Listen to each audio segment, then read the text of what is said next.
Hello, everyone. Welcome back to another episode of Spiritually Speaking. I am Dee, and I have Michael O'Connor, astrologer, with me again today, and we are going to chat about astrology, destiny, and karma. So, welcome, Michael. It's so happy to have you back again. Thank you, Dee. Lovely to be here. All right. Yes, this is, of course, my favorite topic, astrology, I have to say. I mean, astrology is the doorway to a much wider paradigm. The paradigm is the key word I like to come in with as a contextual perspective, you know. When we understand the word paradigm, it opens us to all kinds of opportunities. So we break free of the notion of the scientific paradigm or the metaphysical paradigm or the spiritual paradigm and various, it kind of goes into even various religions can be seen in a context of paradigms. Yes. Like there's, or yeah, so that the study of the word paradigm can be very helpful, I think, for people to dive into opening themselves because again, people sort of unless and until we have certain words and we embrace them, like philosophy can be understood as the study of the meaning of the word, truth, love, ethics, paradigms, the philosophy of anything, Yes. right? So, but what happens is when you study words without trying to be a big shot or something, it's not that. It gives our conscious and imaginative and creative mind an opportunity to enter into a whole other level of consideration, I Mhm. think. Yeah. Not necessarily, but it offers that, right? Yes. So as soon as I say paradigm, even Western, like there's like astrology itself, any system, Western, Vedic, Chinese, Mayan, Druidic, Arabic, if you like. There's probably a few other subtler ones out there. Those are some of the main ones. They all are subject to the same fundamental paradigm, but then they are presented with cultural differences despite common denominators. The common denominators are the core essence of the paradigm, and then and kind of the how they all work, which goes into numerology, tarot, oracle cards, and the whole gamut, right? Which kind of in mainstream consciousness people call woo-woo. And I was wink at them and go, that's just what's going on in your mind. You're going woo, woo, woo. Yes. That's funny. Yeah, it's like it's not it itself is highly sophisticated, intelligent, enlightenment consciousness based on deeper understanding of multidimensionality and spiritual science and so forth. But yes, unless you become open and somewhat oriented and in various degrees initiated, the initiation can be just by appreciating a word like paradigm, then your mind is going woo, woo, woo. Mhm. And that is why you call it woo woo. That's interesting. And you people will say, and they say, well, I'm just a normal person, or and then all the while, then the tendency is to think, I see reality as it is, and that's exactly the indication that the person's kind of sleeping. Right. It's like, you don't really see it. Like when you realize you don't see it the way it is, then you see it the way it is. And I think we mentioned that before. I like that phrase a Good. lot. Yes. It's a bit of a riddle. It's a bit of a paradox, almost a contradiction. But it become when you realize you don't see it the way it is, you become more open to how others see it. Yeah. And you realize like life is akin to English literature, where everybody in the class is analyzing the plot and invariably interpreting it differently. And Yes. that's the subjectivity of life. And so So yeah, just so as soon as we get into this topic, especially of astrology, then karma and destiny and karma, those all of these words are the tip of the iceberg. Yeah. And yeah, they share together, they dance together, love in a beautiful way. Astrology in its historical roots goes back to, Egypt, probably basically. But it was there's always the collective mind. So while it was Yes. happening in Egypt, it was probably happening in China, it was happening in the Middle East, Mesopotamia, India. And later, it started to emerge in like Greece. The Greeks are quite after those more ancient cultures. Of course, Egypt being Africa, Mesopotamia being the Middle East, India being India and China, that whole nexus of ancient wisdom. And yet, invariably, each of them too interpreted these deeper truths, sciences really, according to their cultural biases. We use the word like the reason I partially say that is the word karma in particular is a Sanskrit term that comes from India, specifically the ancient language of India, which is considered a very, very high language, by the way. There's high, middle, and low languages. English is generally, ironically, considered a lower language. What made Sanskrit so high is because the words and the sound had vibration in them that they really were very deliberately aware of. Okay, it's kind That of a makes whole sense. story.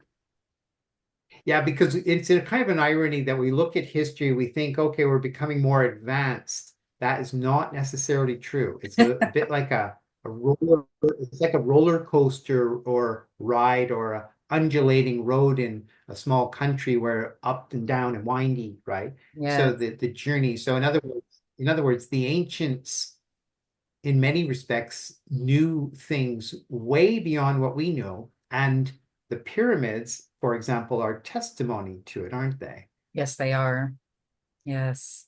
Like we can't build one now. The mathematics, the technology that went into cutting granite Yeah. and so on is exceedingly so.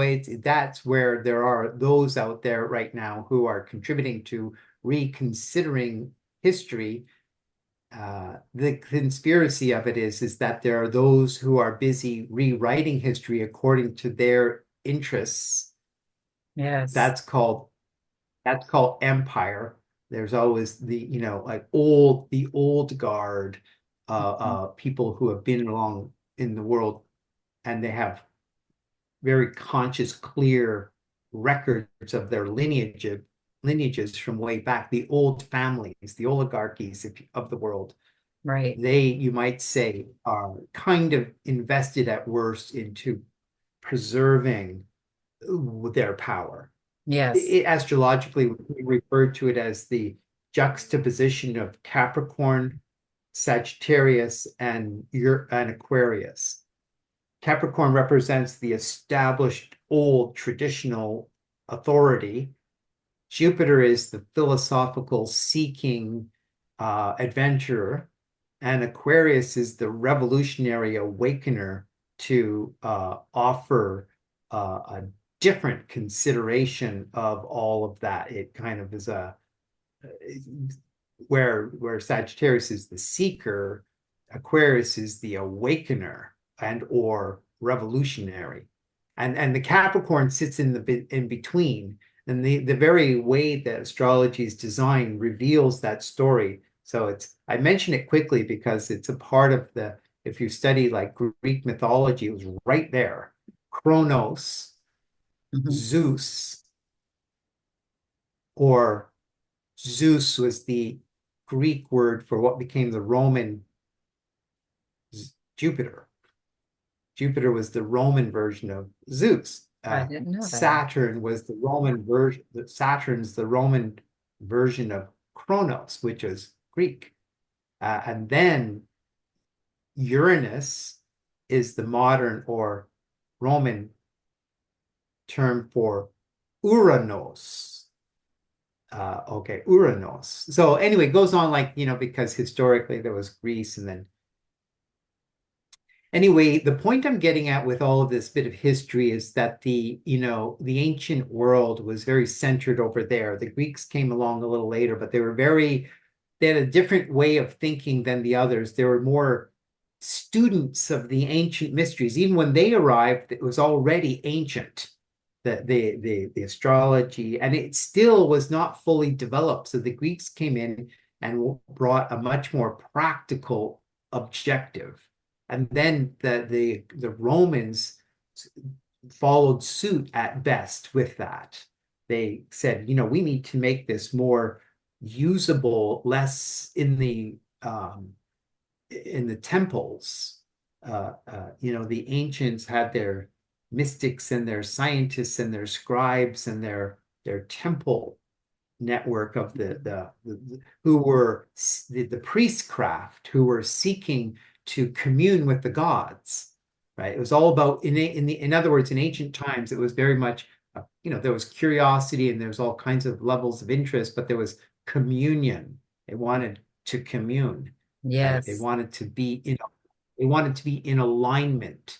They wanted to be in tune. They wanted to be connected. Okay, that's that ancient understanding. The Greeks liked all that, but they said, but we want to use it. And the same was true of the ancient Hebrew. Like the Jews of today, the ancient Hebrew uh, groups, they too were all like the Greeks, very interested in practical application, more in all various ways. They both of those, and subsequently those older traditions too began to orient themselves to harness that sacred, mystical attunement, communion consciousness to more practical usability. Mhm. Yeah. Okay. But some of the words, when like in astrology itself, it works with the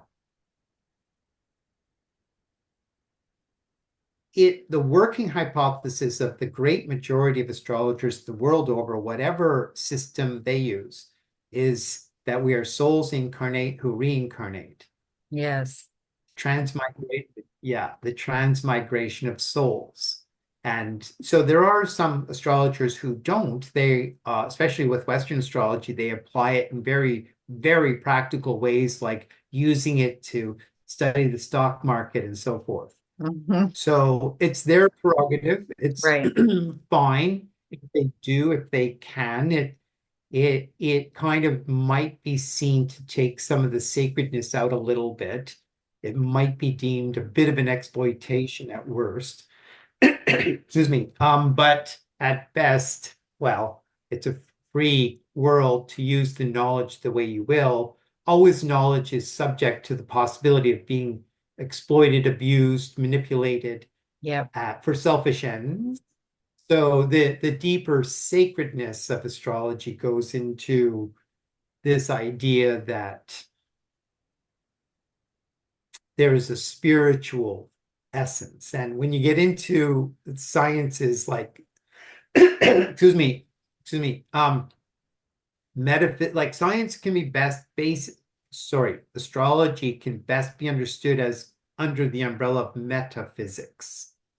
So metaphysics, invariably, the word physics implies science, but it takes what we now call science, which is more technically empirical science.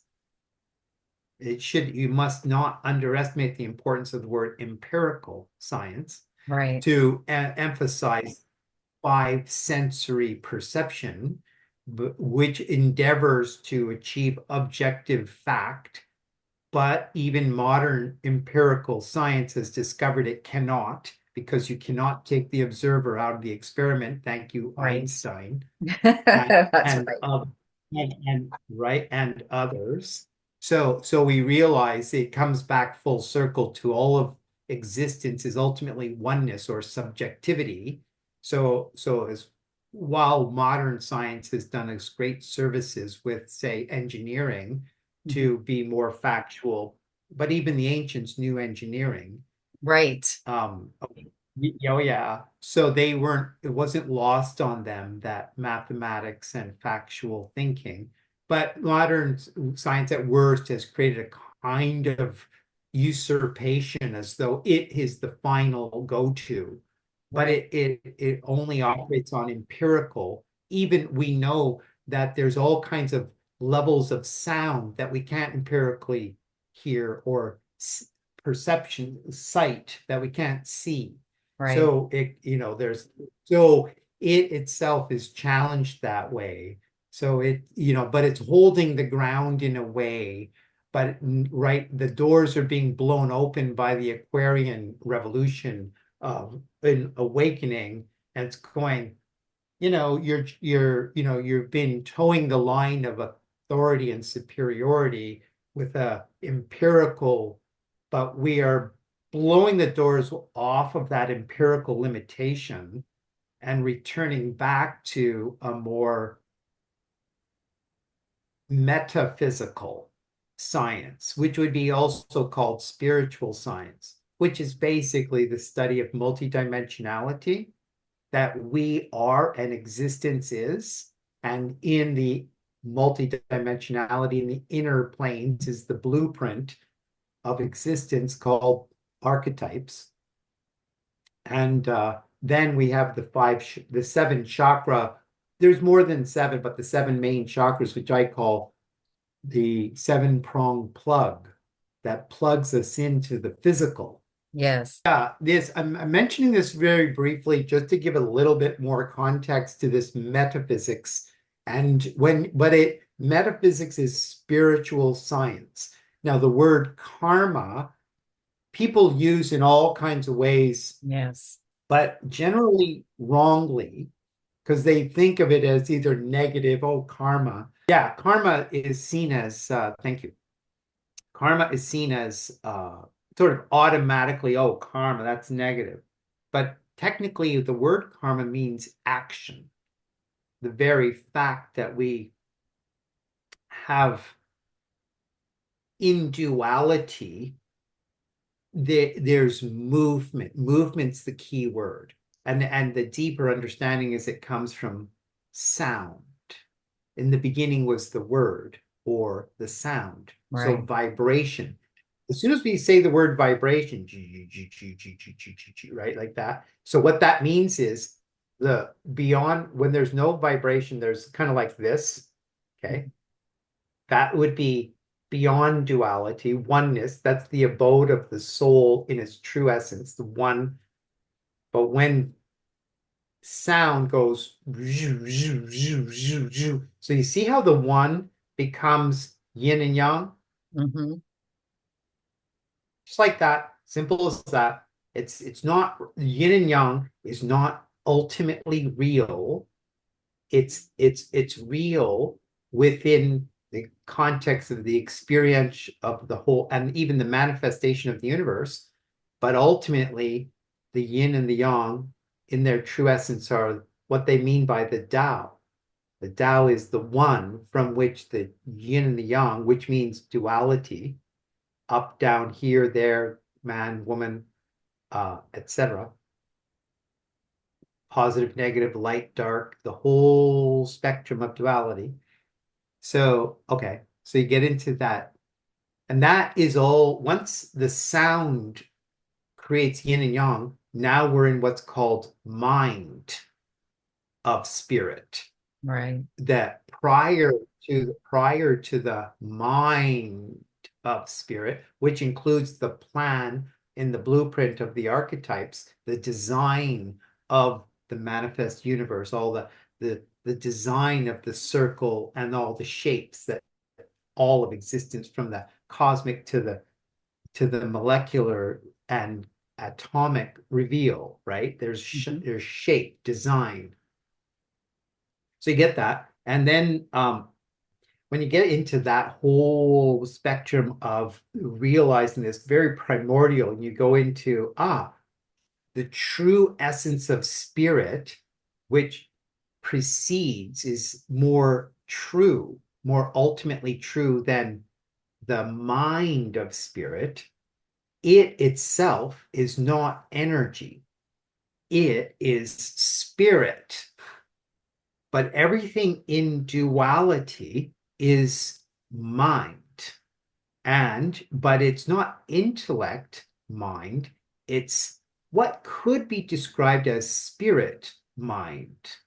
Spirit mind. So we can call it spirit, but you want to, like, philosophically include the word mind, spirit mind, and that the soul has a counterpart to its not its spiritual source. It is said by the ancient mystics there's a the soul exists in the non-dualistic spirit realm, and Right. then there's also an aspect of itself in the spirit mind duality, which, by the way, is multidimensional. Like, so even the inner subtle planes are duality. What I mean is the mind realms are dimensional. Then there's what's called the astral, which is dimensional. Then there's what's the etheric, which is dimensional. And then there's the physical, which is dimensional. Right. Spirit, in a way, is kind of not it's transcends, it precedes duality dimensions. So Okay, so I say, oh, yeah, that's a lot. I mean, like that's super deep, and I love the deep stuff. So as you were explaining all of that, the question that came to me is, do we have the duality piece because that's how our humanness can understand things and comprehend it? well, there it's no, like, the duality thing is the very plan of experience, God experiencing itself. Right. The idea But is that's that, through yeah, our the very humanness, right? Because it's a different um experience on the spiritual, like if we weren't in our human bodies, the experience of oh, yeah, no. Even in your, if you're not in your human body, you're still in duality. You're okay, still in what's called non-physical duality. okay, That's what I'm yeah, metaphysics reveals duality, but there's non-physical levels of duality. So okay, physicality does not itself strictly equate to duality. Not okay, okay. That, like, non-physical dimensions that are aspects of the physical experience of manifestation, which is form and structure, in the mind realms are all dualistic. And the reason I'm making an extra effort to explain this is because people often get lost thinking that we're here in the physical. So, and then people, like, will channel, and they say they're channeling spirit, but they're actually channeling disembodied souls that exist in the mind realms of the astral dimension. The astral dimension is that level of dimensionality that's full of imagination, is the key word, and color and feeling. It's the see all the layers are the aspects of what we're finally experiencing. So there's the mental plane, is all of the thoughts, all of the perceptions, all of the interpretations, all of the that whole realm of mind. But the astral brings in imagination and emotion and feeling. hmm, Okay. So, but the paradox is, that's a key word to understand metaphysics, is that being souls and other kind of species, angels, uh, elementals, and so forth, live in these dimensions. Okay. So you see, it's kind of the point partially I'm making, is that people are the mind realms, it's mystical enough. It's very mystical, but the word mystical becomes mysterious and Yeah. misty, like meaning unclear. Right. Okay, but spirit, but it's not unclear. Like the metaphysics, the spiritual science is not unclear. It's very clear. It's the thing, it's very clear. Yes, it transcends the empirical, but the empirical's limited. And right, but it's not unclear. The ain't like it's the spiritual science is there, but I've observed that most people don't understand it, and Right. they're engaged in various religious thinking. As soon as you get into a religion, it's fine and good and wonderful at best that you're experiencing, yourself through this sort of version of the possibility, like religions are like music. It's a kind of music. Oh, there's this Hindu music, and there's this Buddhist music, and there's this, you know, um, um, Christian music, if you like. And then there's all kinds of branches, just like music. But the people who are in religions, they tend to get caught in the theology of the religion. Yeah. And the theology is it's endeavoring to explain to them how it works, but it often doesn't go into the deeper science. So they're left in a level of relative confusion. It's If so if you if true you don't because understand, I was raised in a very religious family. I was raised Pentecostal, which, if anybody's familiar with that, is a very strict religion. So I find what you're okay. saying very fascinating because I always felt like there was more. I always knew actually that there was more, but by the time you really cognizantly are aware of the fact that you realize there is more than what you're being taught, you're so indoctrinated into the fear of looking outside of that that very few people will break away and actually allow themselves to explore. It took me a long time to break away completely and allow myself to explore. And when I started exploring, I was terrified that I was going to burst into a ball of fiery brimstone because that's what I had been taught my entire life. So it's a very Yeah, it's, I mean, and I have all the which compassion in the is world for people who live in that state of fear and don't allow themselves to explore when they know there's more than what they're being taught. too much light given to a person who's not ready can blow their mind. And Hmm. that's why it's like what early on in the origins of these religions, the mystical, higher minded types may have and then more specifically the theology or the priestcraft that emerges around it. Maybe they want to protect you, but then they lose sight of why the protection orientation was there. Like too much light too fast is mind blowing. Hmm. Literally can cause a person to be kind of go on tilt or shut down. It's just too much too fast. Yeah. But then a theology, a priestcraft come in, and then they enforce it theologically and then dogmatically, and then the people involved are challenged indirectly to have faith. Hmm.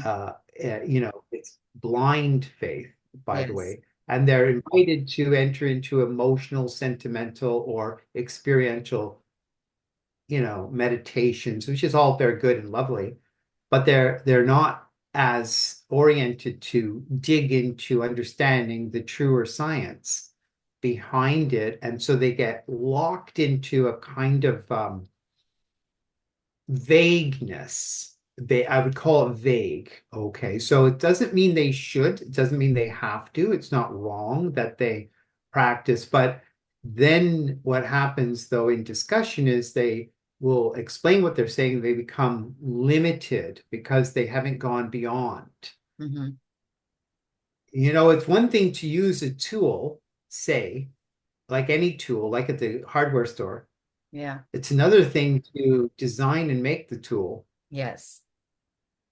That is the true science. And we don't really like whatever the tool is, it can be a wrench, screwdriver, a ratchet set, or a more sophisticated ones yet power tools. It's like there's a lot of engineering in there, right? Right. But they like the average guy, let's say, who is building a house and he's a good house builder and or she, and that's awesome and Yeah. beautiful and wonderful. But they don't ask them to make a screwdriver or a saw of Right. any kind. And not that they should. It's not a criticism that they're operating at the level they are. It's Right. just that they should though, if you really get right down to it, can you create a skill saw? They're like, no.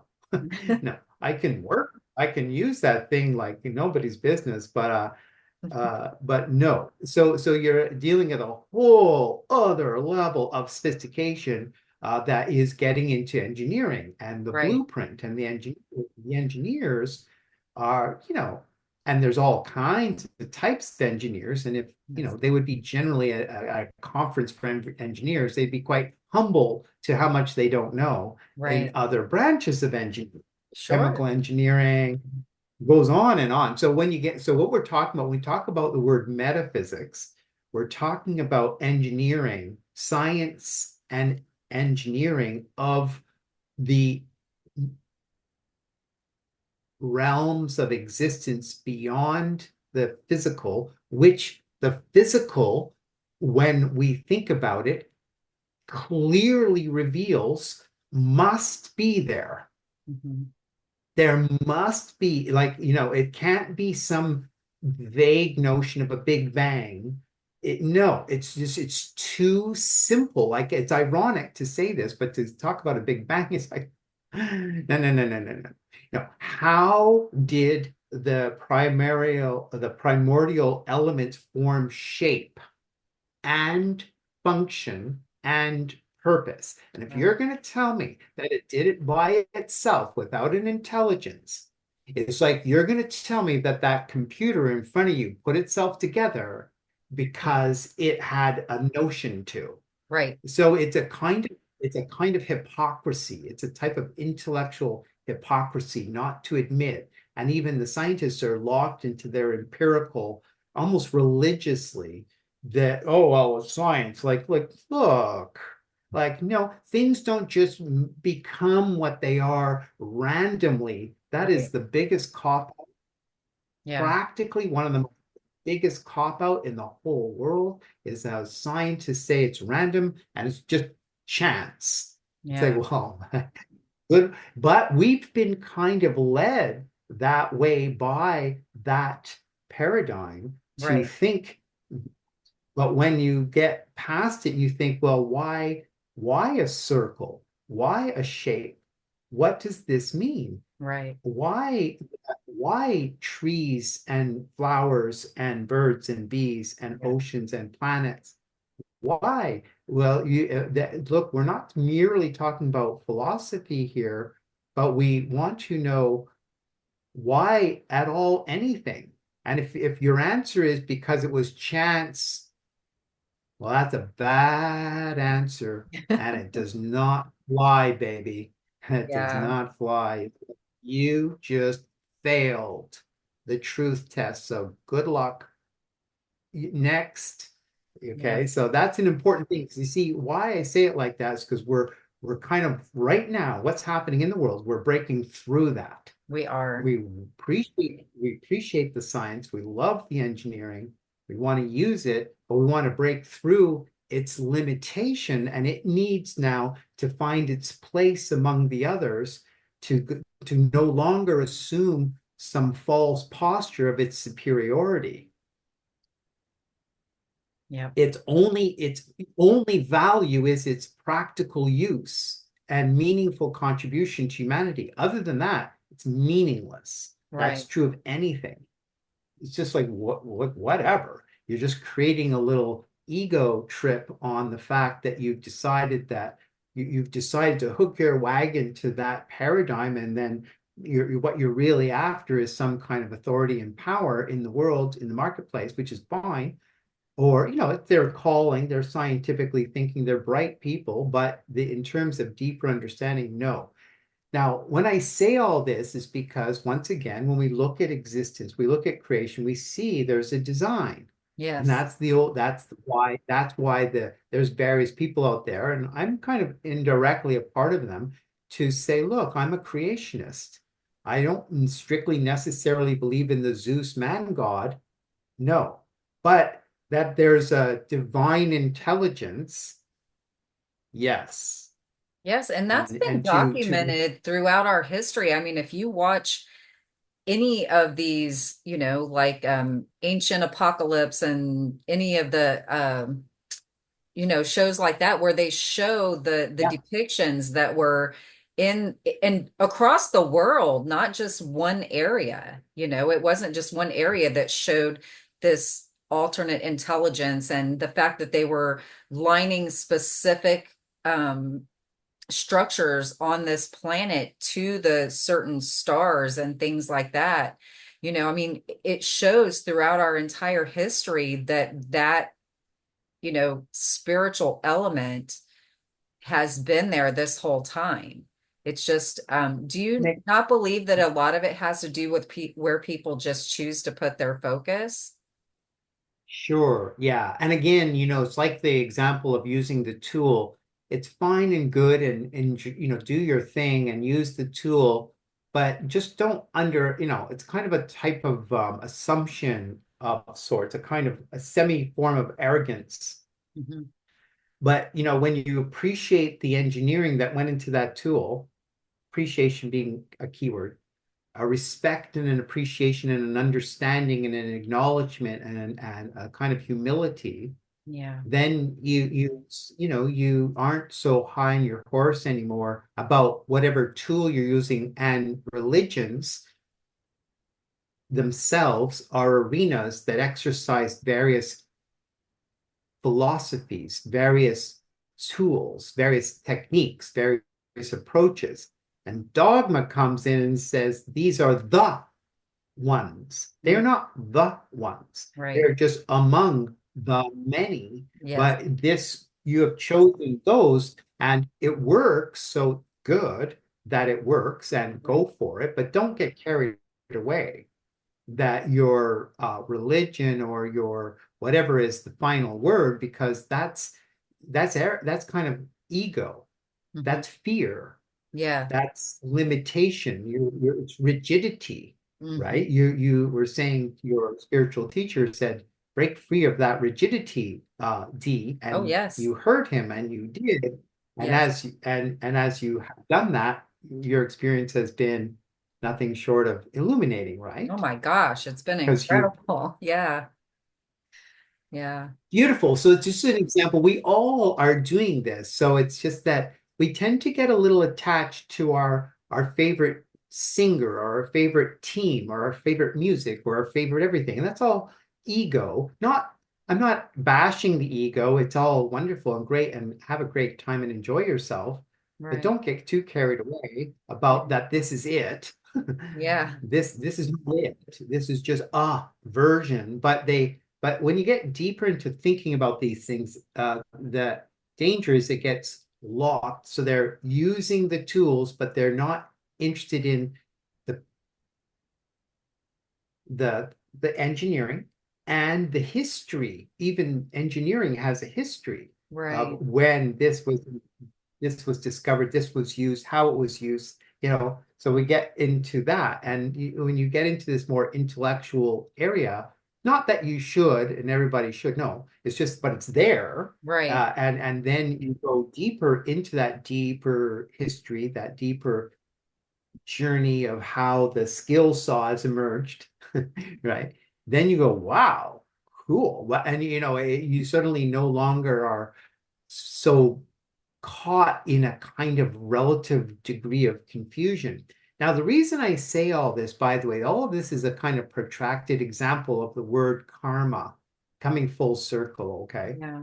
Karma, again, astrology, generally speaking, by its very virtue of that it works, how it works, reveals that there's a deeper metaphysical reality, an inner dimensionality. Again, like the computer, there's many, many stages of knowledge and reality behind the computer, and certainly behind the internet. So we Right. realize that this behind, in the word esoteric, is what's behind, what's hidden behind. So while we look at a computer, we go, oh, that's just the engineering. Yes, but the engineering is hidden behind.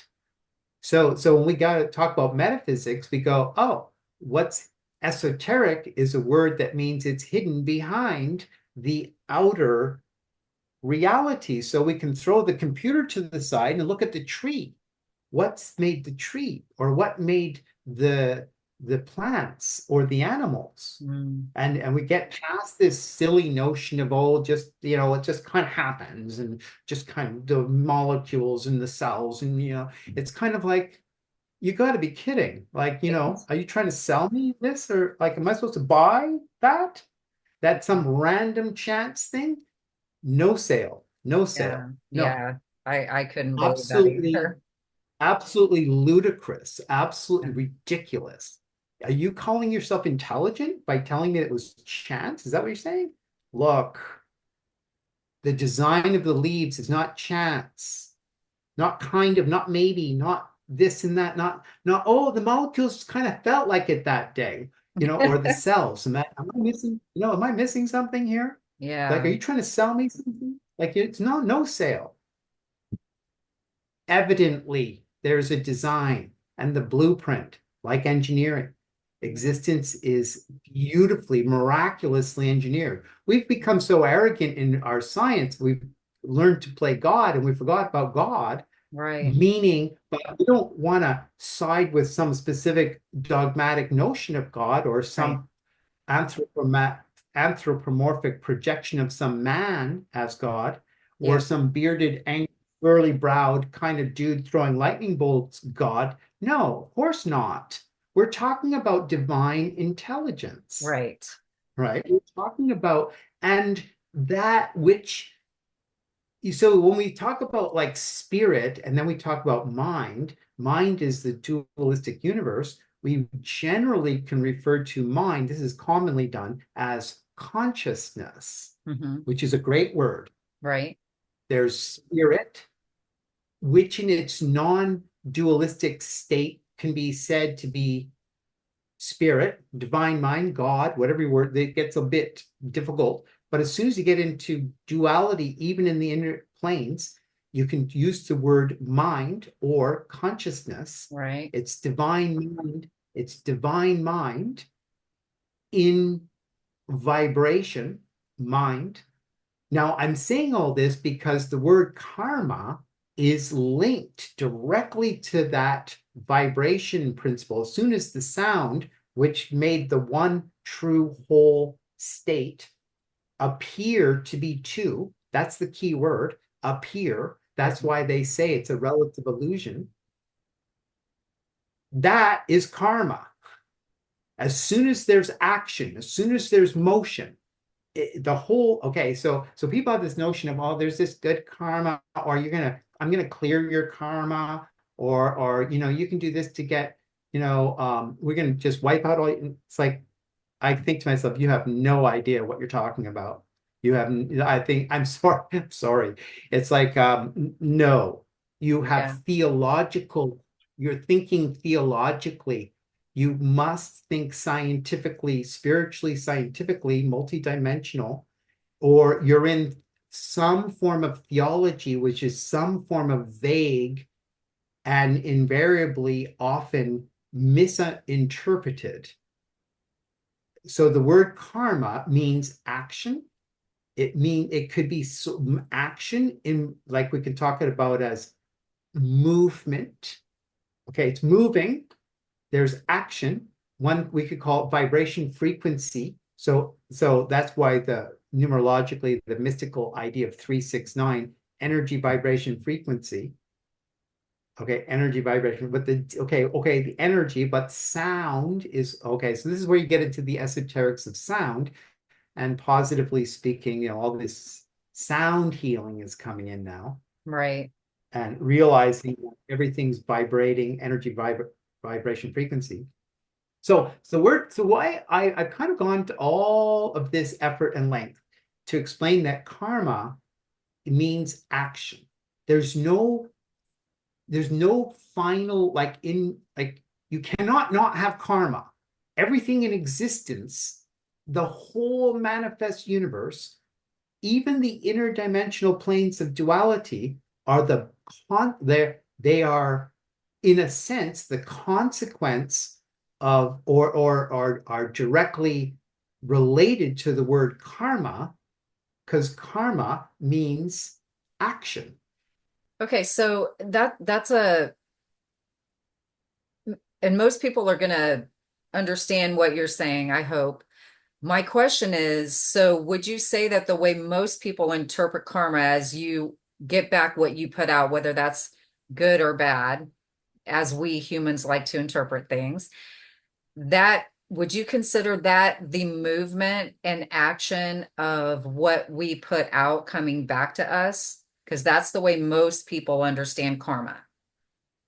Yeah, that's a form of karma. Yes, there's like the kind of physics karma, which is literally when you move something, it's a form of action that changed, and you've moved, even, pushed the glass across the table is Right. a kind of karmic action. But then so karma has many levels to it. So the basic level, though, that when you get into the notion of good or bad karma, Mhm. okay, the key word of karma is it's linked to the word law of existence, whether you call it the law of nature. Okay, law of nature is a good one. Some people call them the laws of nature, which is more physics.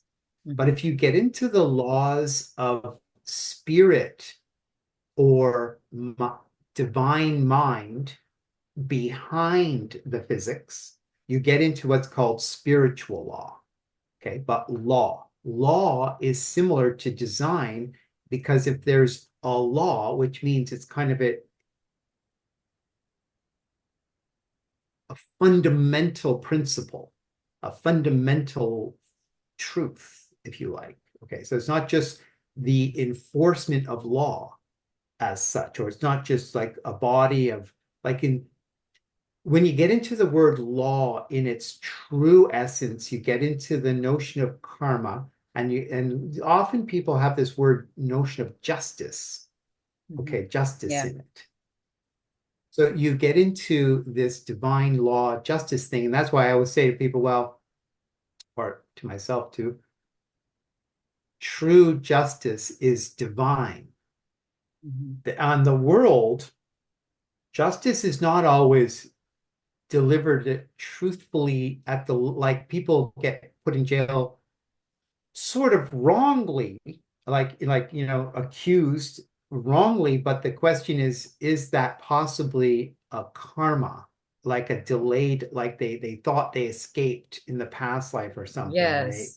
so that's a complicated conversation, and we won't get into that too much. But I just want to back up to this, is that the karma, um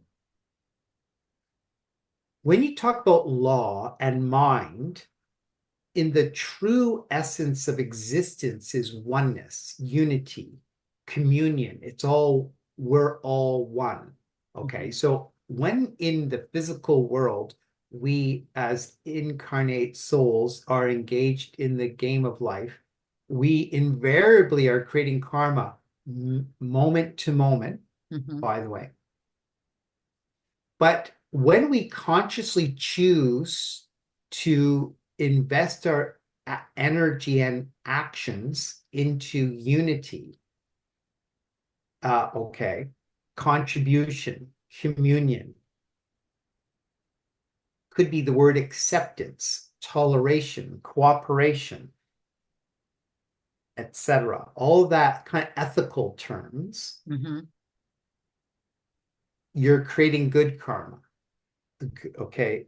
If and when we act selfishly, divisively, superiorly, harmfully, Mhm. we create negative karma. Right. The universe knows that we are physical beings in the material plane, so we can't not create karma in everything we do. Like Right.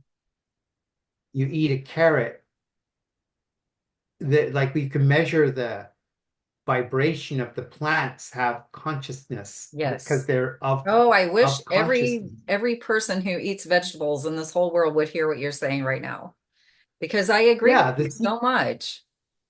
it's there in the science, the secret Yeah. life of plants. It's been well documented. It's all there. So there's a lot of spiritual people doing science to their, so to the credit of science. I'm very Yeah. happy to hear and know that. And so the secret life of plants, just go there, everybody, and Yeah. learn more about that. The plants, similar to us, have a mind state where they pick up the vibration frequency principles. But so you can't even like have a eat something, certainly like animals, plants, okay, without creating a karma, Right. but it's not going to create big negative karma because the universe knows, well, there's a certain kind of necessity, but Yeah. still, it's still technically, still invariably, every action, everything is a form of karma. But Right. people tend to go, no, that's not karma. No, Right. no, oh no, it's only no. Well, They no, pick and choose what no. they want to apply that term to. It's a pick and choose kind of, no, that's it. What that isn't, and that's kind of creates a world of confusion. Yes. All of it is. There's also another kind of worldview, like when the word karma, it links back to ancient India, Sanskrit, beautiful, very mystical, ancient culture of wisdom. Hmm. Okay, true. But at worst, the Indians kind of got caught into this notion of, in their deeper mystical aspirations of believing that you can, by spiritual mystical practices, achieve a state of enlightenment, and then you can uh, break free of the reincarnation cycle. That's the ancient notion of enlightenment. So now you no longer have to become enlightened. Well, I think to myself, well, that's kind of an old religious cult of sorts because it has created a kind of thing where the mystics are then trying to leave or escape. Oh, we don't like this physical plane. Oh, we We talked want to about that go somewhere. before, where we just like completely transcend the human experience basically and not have to deal with it anymore. Some people that's what they want. They want to just like not have this experience. But I find, and interestingly enough, you and I chatted before we started recording about a new video series I'm going to start doing on my YouTube Mhm, yeah. channel. And humanness is one of the things that I am actually the very first thing that I'm going to discuss on this new video series, because I feel like this is how we learn. Like this is how we have these experiences that allow my take on things, how we allow our souls to evolve is to have these human experiences. And without that, I mean, it's a totally different type of experience. I don't like the term schoolroom earth. I've heard that so many times, but honestly, that is kind of what it is. I mean, it really truly is, because without this human experience, we wouldn't have the growth in our souls that we do, my Well, opinion. put it this way. Yes, that's the idea. It's an experiential journey. And in my general belief, enlightenment and graduation is natural. It will occur naturally, eventually. So the desire to escape due to pain or frustration or malcontent is valid, but you have to question, why do you like feel justified? What gives you kind of like, do you feel entitled to leave? Mhm. Like, do you feel like you're better? Like, are you sure that, okay, you may feel like you want to go, but you know where you're going. Do you want to go back to God? Is that what you are? It's like if you want to go back to God, I think you're making a mistake because where isn't God? Right. He's It's everywhere, like it or she, or live in however. God. Like, Yeah. how could this, if you're talking about God in the most mystical sense of the term, the oneness, the unity, the essence of The oneness, source, the divine intelligence that made this all happen. right away, right away by I want to return to God, I go, you're in separation consciousness, you're not in Yes. communion. What you're telling me is you want to be in communion, but the communion doesn't require for you to leave, Right. but you've created a judgment around the physical experience, which I Yes. appreciate is full of pleasure and pain. And the game of life is very much around power, and power does include empire, and empire does include attachment, and it can be nasty, cruel, Mm. yucky, Yeah. hurtful, Yeah. painful, all those things. But this go back to God thing. No, no, no. You're missing, I think, that it is, if you want to love the creator, love the creation. Like look Yes. at the miracle, look at the creation. It's Hmm. like, okay, it gets cloudy, it gets rainy, it gets stormy, the weather can be difficult. But like, and if you want to be like the creator, create. So you see, religion, this is where I think along the way various people have referred, I think it was Stalin or Lenin, I can't remember which one, who's, religion is the opium of the masses. I think there's a truth. It kind of makes them high on a notion of euphoric transcendence that's going to take them away from this, which itself kind of Yeah. like in my view, spirituality is not about you going back to God. It's not about um, leaving. It's about experiencing it more fully. Yet, Yes. Yes, absolutely. And to yet, your point of, not, the religious thing, creating these euphoric events like church meetings and things like that. It's not just in the religious arena. It's also in a lot of other arenas where we have these right. big events, that these Rock thought leaders, we use concerts. that term when we were in our pre-chat, these thought leaders creating these big events, these seminars where people go and like you're on this 3 day high ride the whole time because this just amped up energy is just built up throughout the whole event. And then by the time you leave, you're like on this high, but then you have this crash because it's not self-sustained. It's outside of yourself. So for us to be able to build that within our own selves, then we don't need, I mean, it's always fun to get together with other people. I'm not minimizing that at all because I think we all love to do that sometimes. Fun. But It's being able to fun. create Yes. that in ourselves and we can have it anytime. To me, that is the ultimate experience. It's also the ultimate freedom. I would even say so. Yes, I agree. We can go to rock concerts, we can go to sports events, we can go to Yeah. carnivals, we can go to fairs, we can go to speakers, we can go to church, we can go anywhere we want. But the goal of all of them, like, is okay. They represent experiences that are available, which is lovely and fun and Yeah. interesting and all the above. But yes, it's the deeper state is being here more fully. So to me, the whole ancient notion of enlightenment may have come from the more ancient sort of notion, or the ancient notion of where we were previously, humanity used to theoretically be exist at a higher dimensional level, and Hmm. then we fell, the fall of man, the Yeah. fall. Okay, that I kind of do believe in that. We maybe, and to me though, it can't but be by divine order, by divine purpose, by divine law. So Right. we fell. But I think the ancient people had remembrance of it, and they Hmm. wanted to get back to it.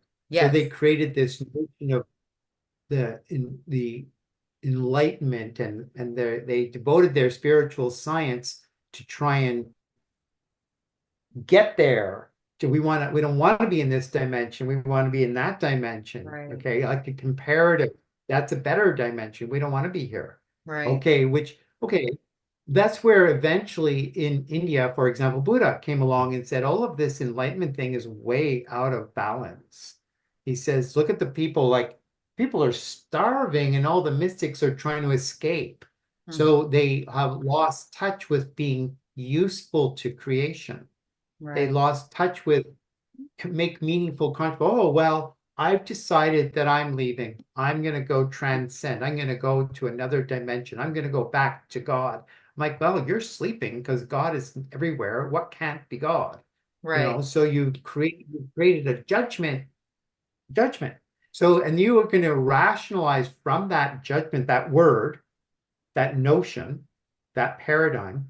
You're going to orient your whole life, your whole way of thinking surrounding that, which means maybe you're not as fully present. In a way, I think they missed being fully present, and they're kind of having notions of where and what else and where I'm going to, not here now. So this is where I love the phrase before enlightenment, chop wood, carry water, after enlightenment, chop wood, carry water. That was enlightened Yeah. because it says your enlightenment has shown you that there's nowhere you need to go. Yes. Uh, it, Yes. it you're Exactly. here, you're now, you're with it and others. And yes, sure, and the notion of the physical incarnation process as being a journey of schooling, of learning, Yes. evolving, learning, lessons, Hmm. experiences. Ultimately, naturally, you will eventually graduate. Right. Now, I think it's fair to say, with various spiritual practices and awarenesses of karma, you can choose certain kinds of focuses, certain kinds of techniques, certain kinds of practices, Yeah. meditation, Yeah. all kinds of chanting, if you like, to alleviate the consciousness of separation that became strong in you. You go into communion consciousness. Yes. And you can thereby, it may be said, accelerate your evolutionary process to graduation. Yeah. But And if I you think, think you can just, yeah, yeah, one of go the on. things that you mentioned earlier was language, how we say things, how we articulate our thoughts and stuff. And I've been really, really extra drawn to this concept recently because I feel like we do ourselves a huge disservice by the language we commonly use. And I feel like we could shift just the way we say things because I've done it in my own life and I've seen like amazing results from it. And I mean, some of the language we use, it's hard, it's difficult, struggle, fight, it's just like wah, wah, wah. I mean, it's so heavy. Like, what would make you think that you're gonna have a desire to do something if those are the words you're using to describe it? I mean, you've shot yourself in the foot Exactly. before you even got started. That's how I look at it. Exactly. So what's woven within that is awareness, Mhm. and awareness of that it's all God. Yeah. It's all divine mind. It's all divine mind made manifest on purpose. Then Yeah. there's attitude. Attitude. The attitude Yeah. of gratitude, for Yes. example, is the most important fundamental, the most important mantra in the world is thank you to me. It's Yeah. not, and by the way, we're not talking ethics. We're not talking do the right thing. No, we're talking about energetics. Yes. We're talking about create by your choice the vibration of energy, Hmm. not do the right thing, but by your choice of awareness, attitude, and activation of the thought and the word and then the action, Yeah. which if it's in separation consciousness, selfishness, or a negative attitude, or I choose to leave, or I feel like I deserve this, then you may possibly be creating karma, negative karma, because you have a negative attitude, you're superior, you're entitled. Mm. I think I'm going to leave. I'm going to meditate and transcend, and I'm out of here. People will say, or another one that goes on out there, I hear, you chose this. It's like, no, you in your personality body didn't choose this. Right. Excuse me. It was chosen by your soul, you at a deep subconscious level. So when you say you, are you referring to me or somebody at their soul level? But what you're doing is you're talking to them on their ego level. Right. So if you say you at a soul level chose this, okay, that would be valid. Hmm. But in order for the person to really appreciate that I, at a soul level, chose this, you have to get into the state of mind of being at a soul level versus at your ego level, which is what we usually operate in our conscious mind.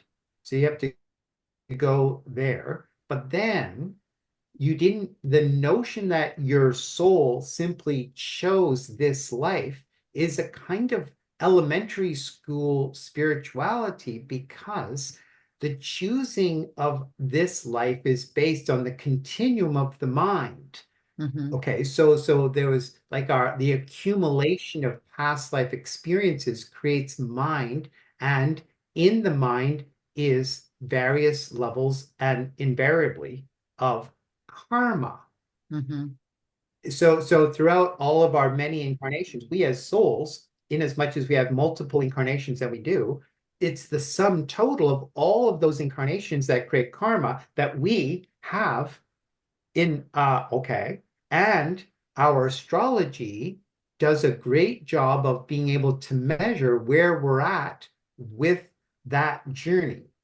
Hmm. It can show you, it can tell you not only what the karma you were born with, which is not something you chose. You and I on the personality level were born. I like the Alan Watts was big on that. You did not choose. You were born, and now you're choosing. Yeah. But on a soul level, so you have to kind of get into this deeper consideration of past life incarnations and spiritual law. And Mhm. if we were to meet our past life self, the last one alone, it would be like meeting somebody else. Yes. And Oh, then, okay, you have to really kind of meditate and contemplate deeply upon what really is going on when we talk about karma, hmm. and the deep reservoir of the subconscious in all of its experiences. Now, the astrology comes in and it generally refers to what it would be called the continuum of mind, because see, mind must continue because it's always there. So Right. when we take on a new incarnation, in effect, we pick up where we left off. We didn't just choose to be a movie star or to choose to be this or the other. It's not that simple. But it does appear that the soul was engaged in some measure of choosing. It says, okay, given the karmic condition of me, and it's like it's a funny thing to say this, but it's almost like there's a spiritual council, or maybe with God, who knows what that is exactly. But it's like, okay,